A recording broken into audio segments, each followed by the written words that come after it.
जंगल में बारिश का मौसम आने ही वाला होता है।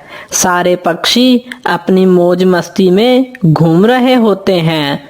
उनको कोई फिक्र नहीं थी कि बारिश के मौसम में वो क्या खाएंगे और क्या पिएंगे।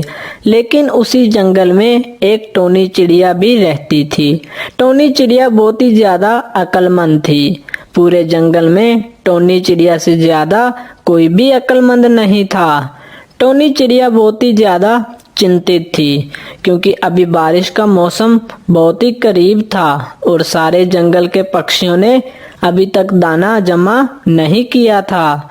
चिड़िया बहुत ही ज्यादा परेशान हो रही होती है कि बारिश होगी तो फिर क्या होगा। बारिशें बहुत ही करीब हैं और अभी तक हमारे जंगल में किसी ने भी दाना जमा नहीं किया है। पता नहीं बारिश होगी तो फिर हम क्या खाएंगे। हमें कुछ तो करना होगा जिससे हम बारिश के दिनों में आराम से बैठकर दाना खा सके। हम सारे पक्षी मिलकर कुछ ऐसा करेंगे जिससे हम पक्षी बारिश के मौसम में आराम से बैठकर दाना खा सके। फिर टोनी चिड़िया के दिमाग में एक योजना आती है और टोनी चिड़िया कहती है, हाँ, एक काम हो सकता है। अगर हम सारे पक्षी मिलकर थोड़े थोड़े चावलों के दाने इकट्ठे करेंगे तो काफी चावलों के दाने इकट्ठे हो जाएंगे और फिर हम उन चावलों के दानों से चावल की फसल लगा सकते हैं। बारिश तक तो वो चावलों की फसल आराम से पक जाएगी और फिर बारिश में हम उन चावलों की फसल से आराम से अपना पेट भर सकते हैं। अगर ऐसा हो जाए तो बारिश के दिनों तो बहुत ही सुकून से निकल जाएंगे। लेकिन इसके लिए मुझे सारे पक्षियों से थोड़े थोड़े चावलों के दाने चाहिए होंगे। चलो मैं जाकर सारे पक्षियों से थोड़े थोड़े चावल जमा करती हूँ। फिर टोनी चिड़िया पक्षियों के पास जाने लगती है। टोनी चिड़िया तोते के पास जाती है और तोते से कहती है, अरे तोते भैया, मेरे दिमाग में एक योजना आई है। देखिए ना, बारिश के दिन कितने करीब हैं और अभी तक किसी भी पक्षी ने दाना नहीं जमा किया है। अगर हम सारे पक्षी मिलकर थोड़े थोड़े चावलों के दाने जमा कर ले तो हम उन चावलों के दाने से एक बड़ी सी चावलों की फसल लगा सकते हैं जिसमें हम बारिश के दिनों में आराम से उस फसल को खा सकते हैं। हाँ चिड़िया बहन, आप बिल्कुल ठीक कह रही हो। मेरे पास अभी थोड़े से चावलों के दाने पड़े हैं। मैं आपको वो दाने दे देता हूँ। फिर आप दूसरे पक्षियों से जाकर चावलों के दाने जमा कर लो। हाँ हाँ तोते भाई, लाओ वो चावलों के दाने दे दो और फिर मैं जाकर बाकी पक्षियों से भी चावलों के दाने जमा कर लेती हूँ। फिर तोता एक पोटली में थोड़े से चावलों के दाने उस चिड़िया को दे देता है। टोनी बहन, ये चावल के दाने मैंने बहुत ही ज्यादा मेहनत से जमा किए हैं, इसलिए इन चावलों की जिम्मेवारी आप पर है। हाँ तोते भाई, आप बिल्कुल भी चिंता मत करो। जब चावल की फसल अच्छे से लग जाएगी तो उसमें से आपको आपका हिस्सा मिल जाएगा। इतना कहकर चिड़िया वहाँ से चली जाती है।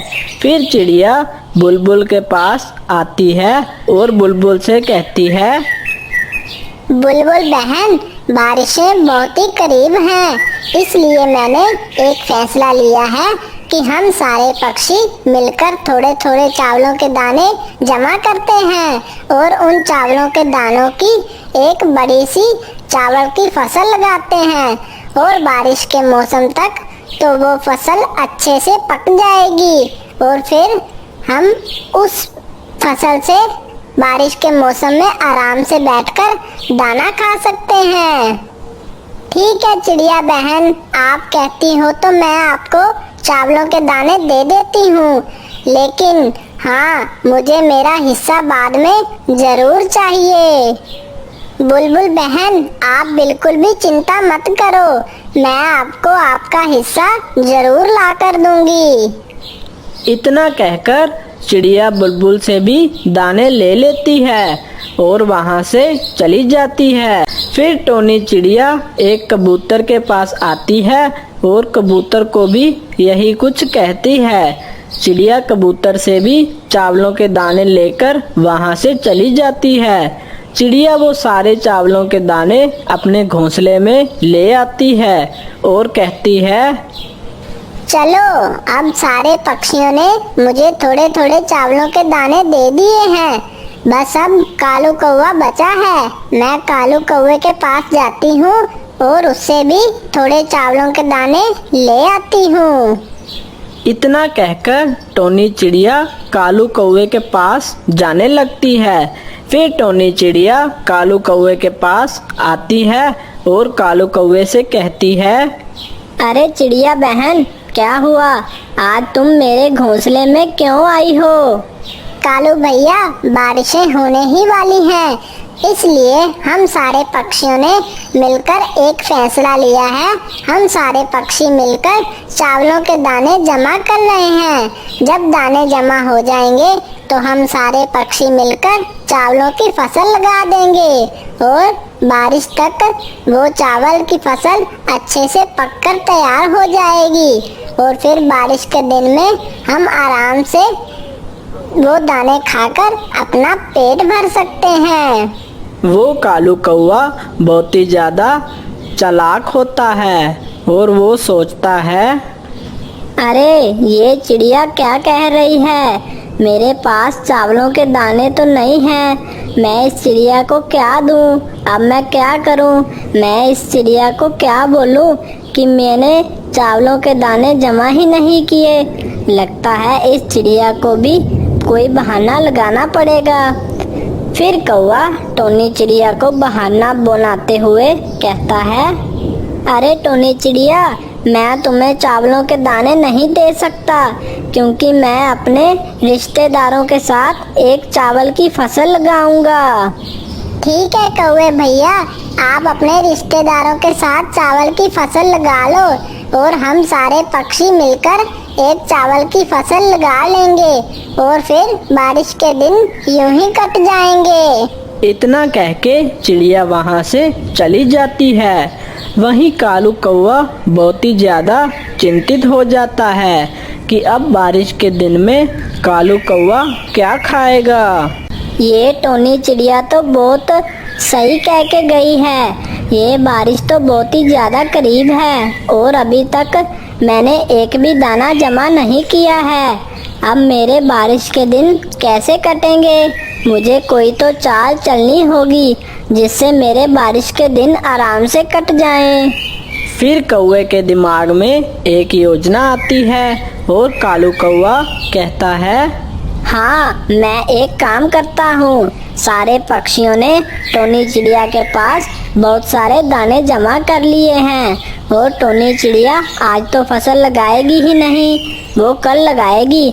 तो क्यों ना आज रात को सारे चावलों के दाने चोरी कर लूँ और अपनी अलग फसल लगा लूँ। इस तरह मेरे बारिश के दिन बहुत ही आराम से कट जाएंगे।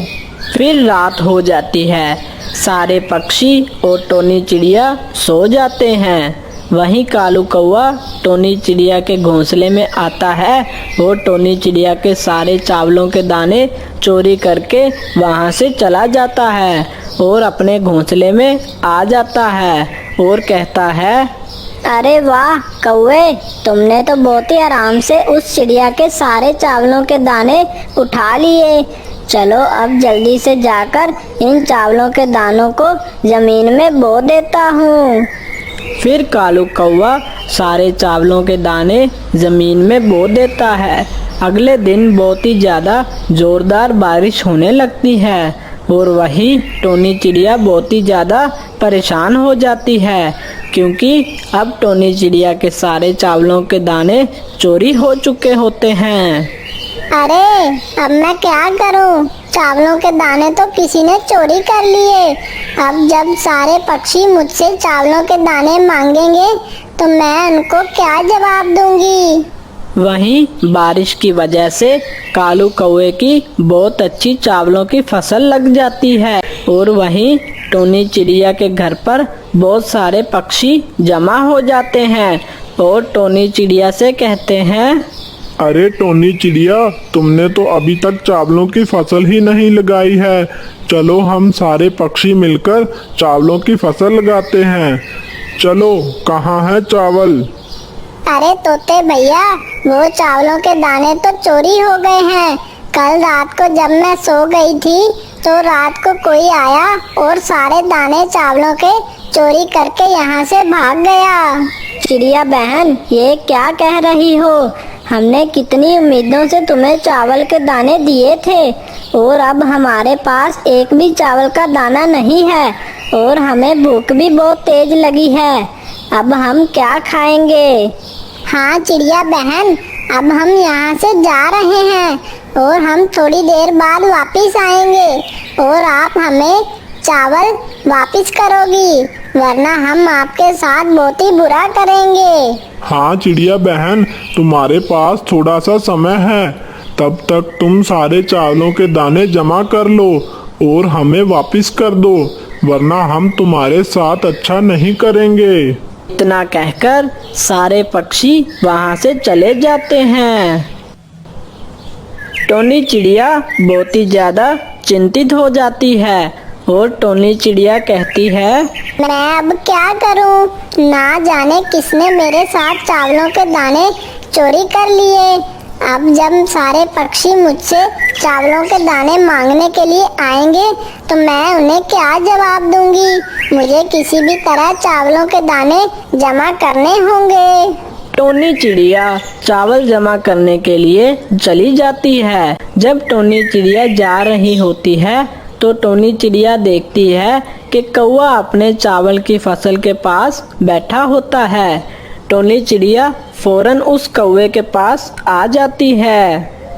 अरे कौवा भैया, आपने चावलों की इतनी बड़ी फसल कैसे लगा ली? आखिर आपके पास इतने सारे चावल के दाने कहाँ से आए? अरे टोनी चिड़िया, मैंने तुमसे कहा था ना, मैं अपने रिश्तेदारों के साथ मिलकर चावल की फसल लगाऊंगा। ये चावलों की फसल मैंने अपने रिश्तेदार के साथ मिलकर लगाई है। कौवे भैया, क्या आप मुझे थोड़े से चावल के दाने दे सकते हो? असल में कल रात को मेरे सारे चावल के दाने किसी ने चोरी कर लिए हैं। अब मुझे सारे पक्षियों को उनके चावल के दाने वापस करने हैं। क्या आप मुझे उधार पर कुछ चावल के दाने दे सकते हो? अरे नहीं नहीं चिड़िया, ये चावल की फसल हमारे सारे रिश्तेदारों की है, इसलिए ये चावल की फसल में से मैं एक भी दाना तुम्हें नहीं दे सकता। तुम मुझे माफ करो और यहाँ से चली जाओ। फिर चिड़िया की नजर अचानक उस चावलों की पोटली पर पड़ती है। वो पोटली उस चिड़िया की ही होती है और उस कौवे ने वहाँ फेंकी होती है। टोनी चिड़िया समझ जाती है कि कालू कौवे ने ही उस चिड़िया के सारे दाने चोरी किए हैं, तभी तो ये पोटली यहाँ पर पड़ी है। कालू कौवे, मैं समझ चुकी हूँ कि वो चावलों के दाने तुमने चोरी करे हैं। ये देखो, वही पोटली पड़ी है जिस पोटली में मैंने अपने चावलों के दाने रखे थे। ये पोटली यहाँ पड़ी है, इसका मतलब तुमने मेरे चावलों के दाने चोरी किए हैं। ये फसल तुम्हारी नहीं, बल्कि ये सारी फसल मेरी है। टोनी चिड़िया, हाँ, ये चावलों के दाने तुम्हारे ही हैं, लेकिन अब मैं तुम्हें ये फसल वापस नहीं करूँगा। जाओ, चली जाओ यहाँ से। मैं तुम्हें ये तुम्हारी फसल वापस नहीं करने वाला। अच्छा है वो पक्षी तुम्हारे साथ बहुत बुरा करें। फिर वहाँ पर तोता और बुलबुल भी आ जाते हैं और वो सारी बात सुन लेते हैं। अच्छा कालू कौवे, तुम हमारी चिड़िया बहन को धमका रहे हो। हमने सब सुन लिया है कि वे सारे चावल के दाने तुमने चोरी किए थे। अब हम तुम्हें नहीं छोड़ेंगे। कालू कौवा सारे पक्षियों को गुस्से में देखकर बहुत ही डर जाता है और डरते डरते कहता है, तुम लोग मुझे माफ कर दो, मैं आगे से ऐसा नहीं करूँगा और ये चावल की फसल भी तुम लोग ले लो। ऐ कालू कौवे, अब हम तुम्हें माफ नहीं करेंगे। तुम हर बार गलती करते हो और माफी मांगते हो। कितनी गलतियां करते हो तुम। अब से तुम्हारी यही सजा है। ये बारिश खत्म होने तक तुम भूखे ही रहोगे और हम तुम्हें इन चावलों की फसल से एक दाना भी नहीं लेने देंगे। चले जाओ यहाँ से तुम। फिर कालू कौवा शर्मिंदा होकर वहां से चला जाता है और पूरी बारिश भूखा ही रहता है। अगर मैंने चिड़िया बहन से झूठ ना बोला होता और चोरी ना की होती तो शायद चिड़िया बहन मुझे कुछ दाने खाने को दे देती, लेकिन मैंने चिड़िया बहन के साथ बहुत ज़्यादा गलत किया है। अब मेरी यही सज़ा है कि मैं पूरी बारिश भूखा ही रहूँगा।